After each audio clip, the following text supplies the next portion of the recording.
చలికాలంలో సహజంగా వచ్చేటువంటి ఎలర్జీలనే మీరు నిమ్మని కూడా అంటూ ఉంటారు.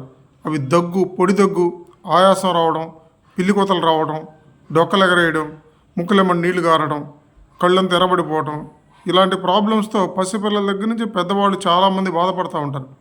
వీటిని ఎలర్జీలు అంటారన్నమాట. వీటికి ప్రధానంగా ఈ మంచు అంటే ఏంటి? తడిచినటువంటి దుమ్ము రేణువులు అవి లంగ్లోకి వెళ్ళిపోవటం వల్ల ఇన్ఫెక్షన్ ఫామ్ అయ్యి ఇలాంటివి వస్తూ ఉంటాయి. కాబట్టి వీటిని జాగ్రత్తగా ఉండాలంటే ముఖ్యంగా ఆడవాళ్ళు బయట ఉదయం పూట ముగ్గులు వేయకూడదు. అలాగే పిల్లలు మాస్క్ లేకుండా ఈ మంచులో వెళ్ళకూడదు, ఆడకూడదు. ముఖ్యంగా చన్నీళ్ళు స్నానం, తల మీద చన్నీళ్ళు, ట్యాంకులో ఉన్నటువంటి వాటర్తో స్నానం చేయడం ముఖ్యంగా ఈ సీజన్లో చేయకుండా ఉండాలి. అలాగే ఒక్కొక్క మనిషికి ఒక్కొక్క పదార్థం ఎలర్జీ ఉంటుంది. ఫుడ్ వల్ల కూడా ఇది వస్తుంది అనమాట. అంటే మీరు colour chocolates, colour biscuits, cool drinks, cream ఉన్న బిస్కెట్స్, చాక్లెట్తో తయారు చేసిన బిస్కెట్లు, ముఖ్యంగా కేక్ మీద ఉండేటువంటి క్రీము, ఇవి తింటే చాలామందిలో ఎలర్జీ ఫామ్ అవుతుంది. తినమంటే రాదు, ఒక 24 అవర్స్ 48 అవర్స్ తర్వాత వాళ్ళకి ఆ ప్రాబ్లం అనేది ఎరేజ్ అవుతుంది.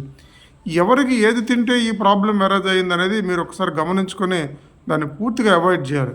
అలాగే ఈ సీజన్ మొత్తం కూడా గోరువెచ్చని నీళ్లు తాగడం అనేది చాలా చాలా ప్రిఫరబుల్.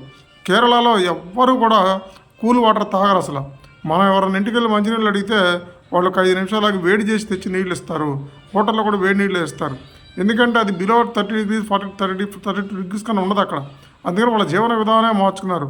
హాట్ వాటర్ తాగటం అనేది ఎలర్జీని అవాయిడ్ చేయడంలో ఒక అద్భుతమైన మందు.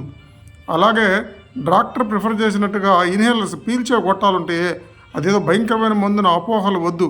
అమెరికాలో ప్రతి 6గురిలో ఒక దగ్గర ఉండిద్ది. దాని మీద చూడండి ఎంసీజీ అని ఉంటుంది, మైక్రోగ్రామ్స్. మనంగా మీరు మింగే టాబ్లెట్స్ కానీ సిరప్స్ కానీ ఎంజీ, మిల్లీగ్రామ్స్. అంటే మైక్రోగ్రామ్స్ ఎక్కడ ప్రాబ్లం ఉందో అక్కడే మందు అనమాట. ఇన్హేలర్స్ మీద అపోహలు వద్దు. ఇన్హేలర్స్ హ్యాపీగా వాడండి. క్వాలిఫైడ్ పల్మనాలజిస్ట్ దగ్గర వైద్యం చేయించుకోండి. ఏది ఎలర్జీ వస్తుందో గమనించండి. ఈ సీజన్లో జాగ్రత్తగా ఉండండి.